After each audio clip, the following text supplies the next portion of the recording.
Welcome back. It is that time of the morning we say hello to our good friend Mike Eppel, standing by in his Skype studio. Good morning to you, Mike. Hello there, Melanie. How you doing? Oh, good. So we have some massive news. First up, just as we were nearing the end of our show yesterday, of course, the report, the outlook coming from the IMF, and today you are looking ahead. You are looking ahead to the Bank of Canada. What is coming down the pipeline? Can you predict what's going to be happening? Well, they've already cut interest rates to next to nothing. Yeah. The overnight lending rate is at 0.25%. They could theoretically take it to zero just for symbolic reasons, I suppose. But more likely, they're going to potentially work in conjunction with the federal government, maybe more policy related to the sectors of the economy that haven't been covered by the initial stimulus efforts. They could do some bond buying.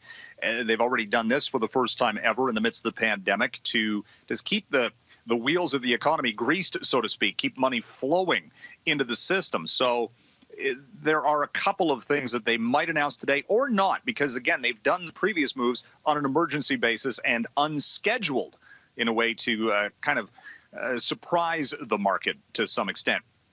This is also the last meeting for Bank of Canada Governor Stephen Poloz. So he's going to be replaced. He's stepping down.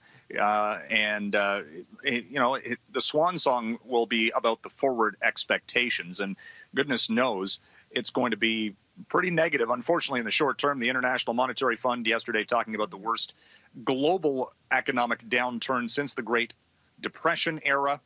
Canada's economy could shrink 6% plus this year. They are saying next year, big rebound expected.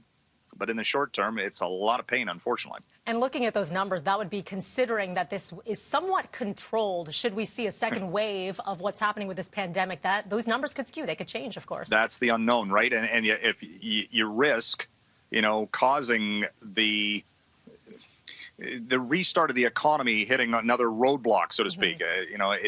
That's the challenge for any of the policymakers right now, trying to figure out how do you do the restart. That's the next big phase, right? It's not just what we're dealing with right now, but again, trying to give some people hope about getting back to work and getting the economy back on track. It's going to take a lot of time, though. You got it. A lot of challenges as well. Yeah. Let's talk about oil prices today.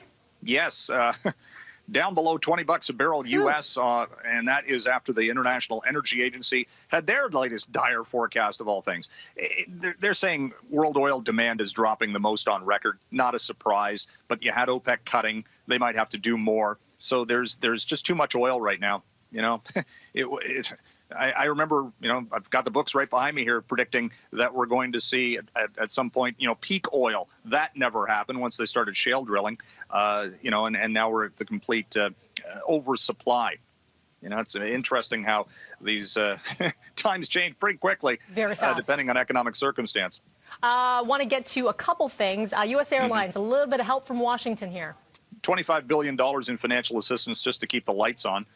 What is of interest in this, though, is that they might see the U.S. government buying equity stakes in some of these companies. And this was something that they did back in the 08-09 crisis, where the U.S. government was picking up equity in the automakers, for example, and actually made money because the stocks subsequently went up on the rebound, and then they sold into that. So it's not without precedent.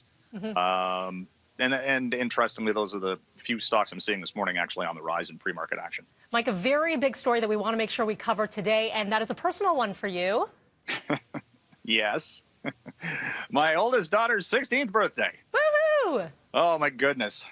There my daughter, she is. Ainsley, yeah, that was just last fall on a school trip to Chicago to see Hamilton, one of her favorite musicals. She's growing up too quickly, Mel. Oh, sweet 16. I know. She's sleeping in, right? Yeah.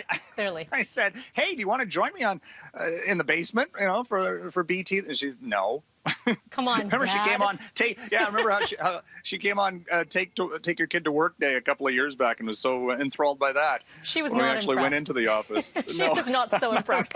She's a teenager. We say very happy birthday to Ainsley. She's the best kid, Jen and I are so lucky to have her, and wish her happy sweet 16. Sweet 16. All right. Thank you, Mike. Thank you. And happy birthday to you, Ainsley.